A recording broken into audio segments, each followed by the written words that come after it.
knees will hurt, your back will hurt, your shoulders will get stuck. It's the only way to build strength effectively. They're not effective forms of exercise, so you end up as a sack of skin and bone. They will all lead to rapid muscle loss. It's the thing your body gets rid of first if there is extreme restriction. Hello and welcome to the Trinity Fit Over 40 podcast with me, Rob Burkhead. In today's episode of the podcast, I'm going to reveal the 3 mistakes that will kill your strength as you get older and what to do instead so that you maintain your strength and vitality. So I speak to so many women who have noticed their strength reducing, pretty much vanishing in recent years, whether it's in their 40s, often in their 50s, sometimes in their 60s. Things like struggling to climb the stairs without getting out of breath anymore, being unable to lift their suitcase into the overhead locker on a plane without risking injury, so having to ask someone else to do it or doing their back in the process. Women who are avoiding fun family activities now because they're afraid they won't be able to do it, won't be able to keep up with the family. So they're missing out. And people who are trying to pick up their grandkids or worried that they'll have to do this soon, and their arms are shaking after just a couple of seconds. And I've got a young 7.5-month-old.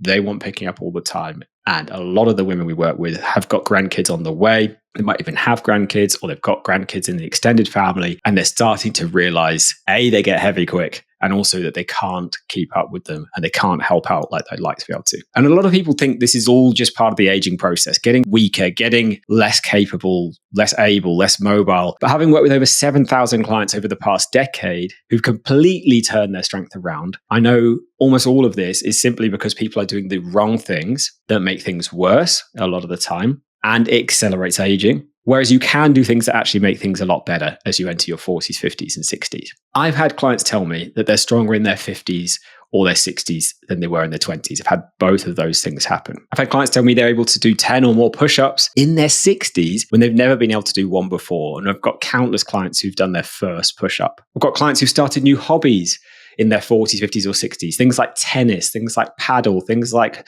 salsa, things like surfing. Things that they would have never done because they didn't think they had the strength or fitness to do, or at least they haven't done for many, many, many years. We've had clients take up things like horse riding again or buy their dream horse now that they're strong enough to do it, but they were really afraid before of ever doing that because they really knew they didn't have the fitness to be able to do it. I've even got clients who have deadlifted, so that means picking up a weight off the floor more than their own body weight. And of course, you don't have to do any of those things, but they're all examples of what is possible. And these are clients in their 40s, 50s, and 60s. Many are in their 50s and 60s, showing what is possible if you do the right things. A lot of people think it's part of the aging process. And in my experience, it's not. So today I'm going to share with you why most people lose strength faster than they should and faster than they actually physically capable of, and why they lose vitality and what to do instead so that you can maintain and actually build that strength back again. So there's 3 key reasons I see people losing strength with age. And it's not all about exercise. In fact, the first reason I see people start to lose strength with age is because of their nutrition, what they're eating, and because they're not eating enough. So the first major problem I see is because there's such a focus on getting the scales down, keeping the weight off. And of course, for a lot of people, that is important to be healthy and to look the way they want to look. But they do it at the expense of their muscle and their strength. They take a very sort of cluster bomb extreme approach that kind of kills everything. You lose fat, but you lose muscle as well. And typically this just comes from over restriction, too few calories coming in. If you don't have enough calories coming in, there's not enough kind of building blocks to build and maintain your muscle. Muscle is the most expensive tissue in the body. It's the thing your body gets rid of first if there is extreme restriction, especially if you don't do the other right things I'm going to talk about in a minute. So whatever method of starvation that is, whether it's doing an extreme diet, whether it's doing the weight loss jabs now, they will all lead to rapid muscle loss. Called sarcopenia, is age-related muscle loss, but it'll lead to accelerated sarcopenia. So you'll actually lose it faster than you should do with age. What the latest research shows with weight loss jabs, it's very similar for extreme diets, is you lose about half the weight from muscle. It's not body fat. It's not the jiggly, soft, squidgy kind of bigger thing. It's the very small, dense muscle, but it's the thing that makes you firm, makes you strong, makes you toned, makes you youthful, means you can join in these activities without getting injured. It means you can lift things with no problem at all. So the first problem is starvation, not enough calories coming in, but also not enough protein. So it's also the quality of the calories is often wrong and the balance is wrong. Most people, their balance is far too many carbohydrates in my experience, even if they're healthier ones like fruit, like rice, like bread, like pasta. I mean, they're not that healthy, but they're not necessarily sweets or chocolate or crisps. A lot of them, it's just their diet is way too shifted towards carbohydrates. And as you get older, your protein requirement increases. And as you go through menopause, your protein requirement increases too, because you have less estrogen. Estrogen is anabolic for women, which means it helps to maintain muscle. It builds that muscle and keeps it. It's a preservative for your muscle. So as you lose that estrogen, you need more protein, and you cannot get away with starvation like you could before. And that is an important point. In your 20s and 30s, you could get away with a lot of this, especially early 30s, because your hormones were optimal. Your body was able to maintain muscle even if you did extreme things. Now, as a woman in your 40s or 50s or 60s, that is not the case. If you don't give it the right things, it will lose the muscle fast and you will end up feeling older beyond your years. And then the last thing people are missing, often because they're restricting so much, is they're not getting enough key vitamins and minerals. So you also need vitamins and minerals for your muscles to work effectively, for them to fire, and for them to be functioning at their best. So things like magnesium, for example, is a key mineral that will help your muscles to contract strongly. And a lot of the time, people are not getting enough of these things. And yeah, you can take a basic multivitamin, but usually the quality in there is pretty low. So it's not the same as eating a nutritious diet, and starving yourself almost certainly means you're not getting enough of these key things. So the first problem is starvation, restriction. If you want to lose weight, you have to have a very small amount of restriction, but these extreme kind of cluster bomb approaches obliterate everything. They obliterate your muscle as well as your fat, and you end up kind of just a sack of skin and bone. If you don't want that, you need to do something different. I'll come to that in a minute. The second thing that really kills muscle, especially as you get older, and especially if you're not eating well with enough protein, with enough calories, is excessive cardio. A lot of people think cardio is the only way to lose fat. It's not needed at all, actually, to lose fat. To lose fat, it's about a very small calorie deficit. It's about getting the right balance of nutrients. It's about doing some exercise, potentially. It's not essential, but it tends to help. But excessive cardio tends to have a similar effect to starvation diets, especially if it's long duration. So longer runs, longer cycles, spinning classes, things that are over 30 minutes in duration start to burn muscle. It's called catabolic. It means it breaks down the muscle, gets rid of the muscle, and therefore you lose muscle, you lose strength. And I'm actually experiencing this at the moment. I've entered a running challenge. I've kind of set for myself a 10K challenge to run it under 40 minutes. And I'm doing a lot of running, and I've already lost half a stone, but it's not all body fat. I don't look particularly different. I didn't lose any weight at the start because I was eating too much and overcompensating, actually, which is what most people do when they do cardio. I was then kind of treating myself, and then I kind of adjusted that once I realized what's going on. But now I basically just lost strength and muscle. And this is something I know how to rebuild, so I'm not too afraid of it. I've got 6 weeks to go, and then I'm going to really focus on building it back, because it's the key thing to age well, is having that strength and muscle. But that long duration cardio, whether it is running, whether it is cycling, whether it's spin classes, it's going to be burning it. Especially the older you get, the more muscle you're going to lose through doing those things. And it's not to say never ever do them, but you definitely don't want to only be doing them. If you're only doing those and you're doing an extreme diet, everything you're doing is getting rid of your muscle, getting rid of your strength, making you weaker, making you flabbier, making you saggier, getting rid of that tone, getting rid of that youthfulness. So you end up as a sack of skin and bone. Now, the next worst thing with excessive cardio is kind of excessive gym class. It could be HIIT, it could be body pump, it could be circuits. A lot of these are basically all cardio. Even if they're using weights, they're using little weights, and it's actually cardio much more than weights. These don't tend to improve strength as you get older. Maybe if you're in your 20s again, your vitality, your hormones, everything is optimal. You can kind of do anything and you get away with it, and maybe even build some strength doing it. But as you get older, they're just going to wear your body down. They're too fast. They're too rushed. They're not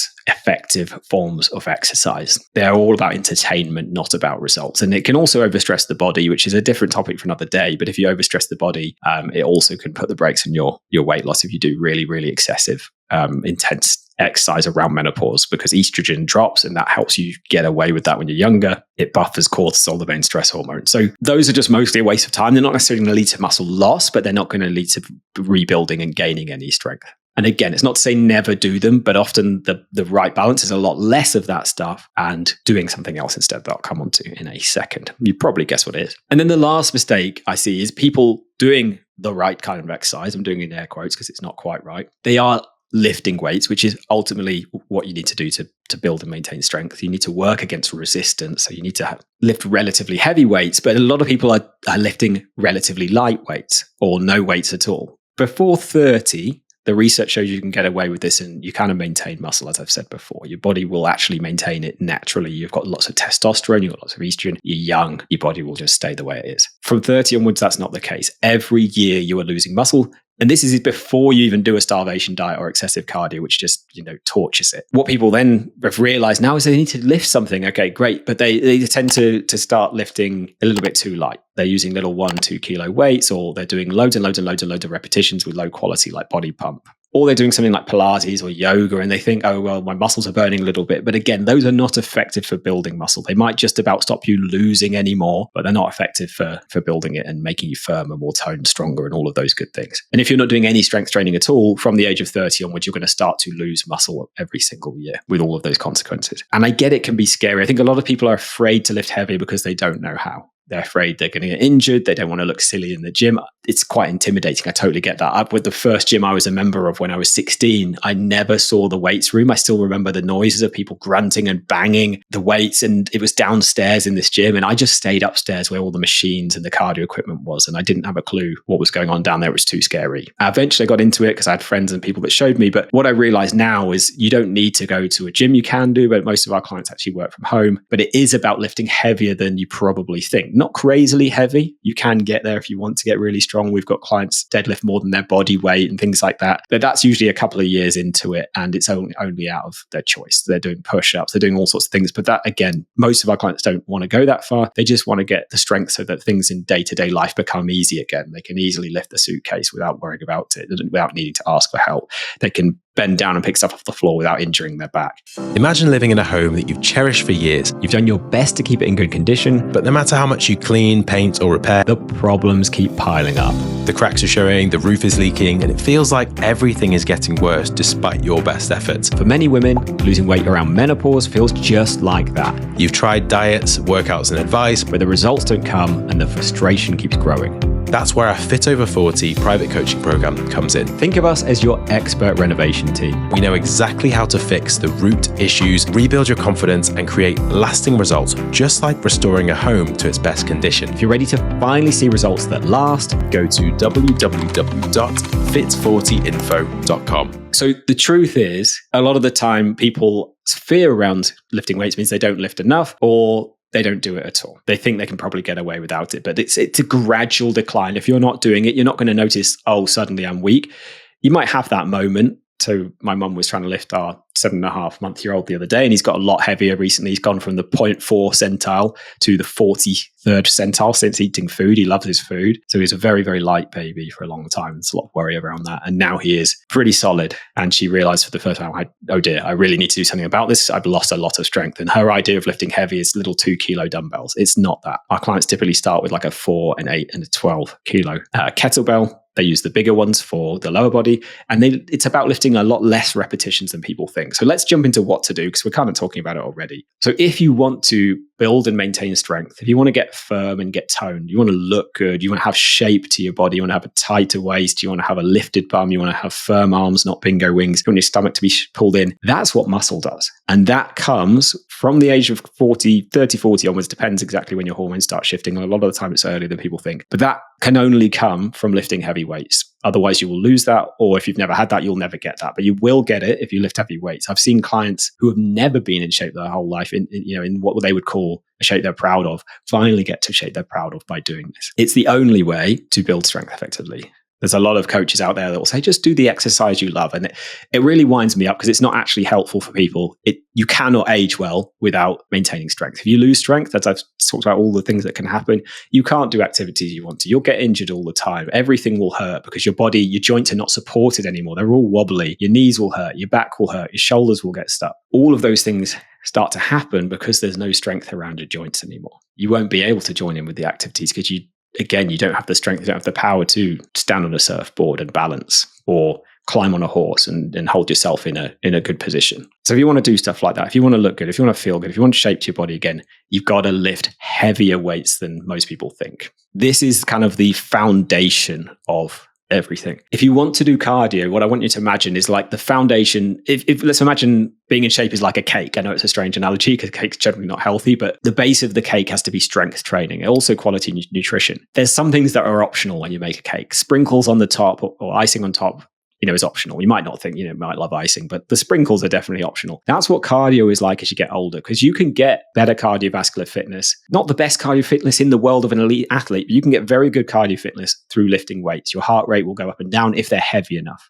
But you can't get muscle building as you get older effectively through cardio. You can't get improved mobility through a lot of cardio either. So that mobility means, being able to go down into a squatting position, get up and off the toilet with ease, picking stuff up off the floor without getting injured, basically what people would call flexibility. Flexibility without getting injured is what mobility is. You can't get that through a lot of cardio. Through running, you actually tend to stiffen up. Through spinning, you stiffen up into just like a hunched up prawn position. So there are a lot of things that you could only get through strength training. You can't get strength that's significant, that counteracts aging through yoga, through most forms of Pilates. Even like reformer, yes, it works core and things, but it doesn't build proper leg strength, doesn't build proper shoulder strength, arm strength. It doesn't really sculpt your body. And consistency is key with this as well. You want to lift at least 3 times a week to build it back. If you're maintaining 2 times a week is okay, but if you want to get better, if you want to get stronger, 3 times a week is a minimum. It doesn't need to be really long. Doesn't need to be from a gym. Our clients typically do 3 30-minute sessions a week from home. It's quality, not quantity, and they get phenomenal results, as I've already discussed. So it's quality, not quantity. You can do it from the gym, but most of our clients do it from home. It saves a lot of time. They don't have to commute to and from the gym. A lot of them are in really busy professional careers. They might only get 30 minutes in the day around family life, caring for aging parents, all the things they've got going on. Do squeeze in a little workout, and that's why we do it that way. So it's very quick, very efficient, and gets really good results. So the first thing to build and maintain strength is you've got to lift heavy weights. And again, as I said, it's relatively heavy. I just call it heavy because what most people think is heavy is very, very small. And most of our clients shock themselves. They think when we say, I've got to get a 12 kilo kettlebell, I think they'll never use that. And within 6 to 8 weeks, they're using that for lower body movements. They're not using it for their arms, but using it for lower body movements. So those are the big muscles that it really ramp up your metabolism the stronger they get. So it's really, really good to train those. And they're the things that if you build up more leg strength, you'll be able to climb hills easily. A lot of people think it's just about weight. It's a big part of that. It's just about strength, actually. You can climb hills without getting out of breath. We've got 30 clients climbing Snowdon in a couple of weeks, and I know they'll be fine because we have really built their leg strength, their stability, so they won't roll their ankle. All of this is through strength training. And then you can just add in a little bit of cardio if you've really got a difficult thing coming up, but most people don't need it. And because your metabolism increases, it also kind of tends to take care of the fat burning process as well. But as with everything, it's got to be combined with the right nutrition. So the second thing you got to do is the opposite of what we talked about. If you're going to lose strength, you want to eat enough. You want to eat enough protein. You want to eat enough calories. And I can't really overstress how important protein is, again, because you start to lose muscle from the age of 30 if you're not doing the right things. The reason that happens for most people is because they don't lift weights and they don't consume enough protein. The average data shows people eat about half as much as they need, maybe a bit less. And the assumption people I think then make is I've got to eat, a steak with every meal. I've got to be eating huge amounts of meat, fish. It doesn't have to look like that. You can sneak it in all sorts of different creative ways, but you do want to get it in every meal. So it might be I have a smoothie with my breakfast. It might be I have Greek yogurt instead of Greek style or natural yogurt, which is much lower in protein. Maybe I stir in a little bit of protein powder to make it like a really, really tasty treat. It could taste like a chocolate angel delight or vanilla angel delight with a bit of fruit on top. It doesn't have to be really, really boring and restrictive. It's actually a lot easier once you're shown how. But everyone's nutrition preferences and diet preferences are different. So it can really help to work with someone who can advise you specifically on that. But your body needs protein more than ever, as I said earlier. Around menopause, your requirement goes up with age. And a lot of people start eating less and less with age. But when it comes to protein, you want more. You want to shift the focus of your diet towards protein. You want to have less carbohydrates, less alcohol, less of these other kind of useless calories in terms of alcohol or calories that could potentially be causing you to gain weight if it's just carbs, which your body doesn't deal with so well around menopause. And interestingly, the more muscle you have, this is a side note, but the more muscle you have, the more carbohydrates you can eat and not gain weight, because muscle has glycogen. It's the main energy storage system in your muscles, and that is carbohydrate storage. So you can actually eat more carbs and get away with it because you build these bigger muscles that have a bigger kind of carb sink buffer effect. So the carbs go into the muscle and then they get used in your workouts, and then you need more, rather than it just coming in, you're not being able to use it, and then your body's storing it as belly fat. But it's not just about protein. It's also about just getting enough calories. You cannot maintain muscle if you're starving your body and restricting it all the time. Even if you're getting quite a bit of protein, if you're just starving yourself, your body will start to break down that muscle. It's not about overeating, but at the same time, it's not about undereating. There's kind of a sweet spot where you can build muscle whilst burning fat. And that is where we aim to get every single one of our clients into that sweet spot. So they see their weight going down every week, their clothes are fitting, they're feeling more toned, but at the same time, they're getting stronger every single week. And at the end of the day, they're then able to do all of these things they didn't think they'd be able to do anymore. They were afraid of doing due to injury or not being able to keep up. Now they're able to do all of it. And we've got so many different examples of clients who've done this. I gave a few at the beginning, but I've got one specific one I want to read out, who's from a client called Voland. She's a teacher in London and she is 65. So she said, before Trinity, I was 12 stone, unable to fit into most of my clothes except the size 16, which I'd been accumulating for work over the years. My knees started to hurt from the excess weight. Going up the stairs at home and work was making me really out of breath. Enjoying time with my grandchildren was also difficult, as I was often out of breath when playing with them. In addition, social events were becoming a drag, as I was unable to fit in the beautiful size 12s that were in my wardrobe. I resorted to having 2 dresses that I could wear on those occasions. I started to feel depressed every time a social event came along, as I'd avoid them or go and buy something that I didn't really want to wear. In January of 2023, I decided that I had enough of accumulating large size clothing and seeing the folds of excess skin around my middle. Now, a year on, I'm a completely different person. I've lost 11 kilos, so nearly 2 stone. I've gone from only being able to wear my size 16s to fitting comfortably into size 10 jeans. My body is now lifting weights that I didn't think I could lift. I'm able to run and play more with my grandchildren and the learners at school. I was even able to challenge a student in my class to do some press-ups. I feel confident with myself because I thought I'd never fit in some of my older clothes, and I'm able to do so much more now. I've learned how to look after my body through healthy eating and exercise. Knowing the importance of low-impact strength training has been a game changer for me. Previously, I had the mindset of a low-fat, low-carb diet. Now I eat more protein than anything. When I saw the Facebook ad, I thought it was a hoax, but decided to explore and haven't regretted anything about joining Trinity in the last year. And the best thing of all, Voland is still a member, still a client, and she's maintained all of these results now for another 1.5 years. So it just goes to show this is also the most sustainable way. If you have more muscle, you have a faster metabolism, you can get away with eating more and maintain your weight or keep losing weight more easily. So this isn't a quick fix, it's a long-term solution where you're able to do more, live more, ultimately live your life to the fullest and get that mojo back. And if you feel like you've lost your mojo, a big part of it is because you could have lost your strength and muscle and you're chasing your tail with these extreme diets, which just make things worse and worse over time. They might get a little quick fix, a little bit more, the number on the scale coming down a little bit more, but actually your body is in even worse shape, weaker, flabbier, metabolism slower than ever, and you're just accelerating the aging process. If you want to turn it all around, it's not too late. Like Voland is mid-60s. She's now keeping up with the grandchildren. She's now keeping up with the kids at school again. She's even able to run and do push-ups. She's back in her size 10s when she was in her size 16s and it was only getting bigger. And we have this happen time and time again. You'll see the thousands of transformations we have on our website. So if you're in that position where you think, I want to turn things around, I want to do something that lasts, I want to get my mojo back and get fit for life, we would love to help. All you need to do, if you are interested in finding out a little bit more about working with us, is go to the website www.fit40info.com. You'll find all the details of what we do on that page and you can apply, speak to a member of our team to see if it could be right for you. So that website is www.fit40info.com. The word fit, the number 40, and then the word info.com. All the details are on that page. So that just about wraps it for today's podcast. Thank you so much for joining me. Catch you next week for another episode. Shall see you then. If you're fed up with trying everything and seeing no results, Watching your weight creeping up and struggling to fit into your clothes, and you're looking for the fastest and easiest way to get your ideal weight and never have to worry about your weight or health again, you can save yourself years of trial and error by letting us take care of the hard work for you in our Fit Over 40 private coaching program. Over the past decade, our world-class team have personally guided more than 7,000 women to take back control of their health and confidence, and more importantly, maintain those results for life. If you're ready to finally get results that last and find out how we can help you do that too, Go to www.fit40info.com.